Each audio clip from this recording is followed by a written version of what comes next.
Katie Whiffen. This is my husband Josh, and we started coming to the Peak in December of 2023. I think for us, we really just decided as parents that it was like non-negotiable that we find a church that was LGBTQ affirming. I grew up in a very fear-based church. Like, that was very much my upbringing, was like fire and brimstone, everything was about shame, and the pastor would say, if you walk out of this building and get hit by a bus, do you know where you'll go? Like, that was my childhood, was like, church is like intense and scary. And so then when we had kids and we were just like, we really want them to never have to unlearn something. Like, I've had to do a ton of unlearning from my upbringing. And so we wanted a place where we felt like the message was, inclusivity and love and belonging and caring for others, which is what our family values are too.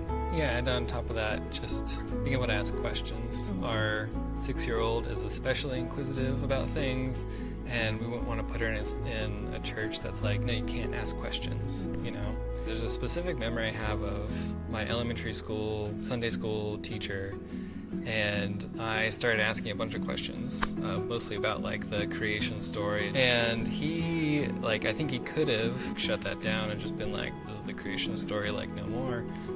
But he sort of encouraged these questions. And I always think about that because I feel like that was maybe some pivotal moment. Like, every time I think back to it, it seems more pivotal.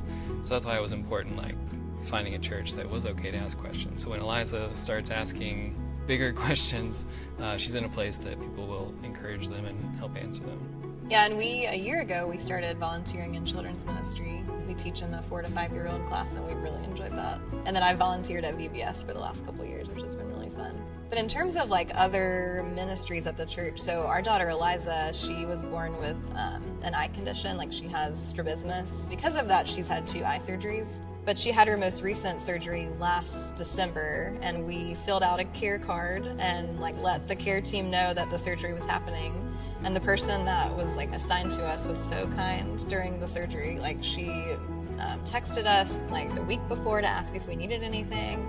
And then the night before the surgery, she texted and just said, I know you're probably nervous. I'm praying that you'll rest well tonight, and I'm praying for your family and your daughter.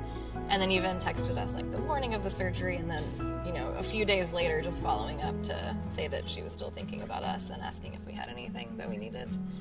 So that was just really nice to have that support.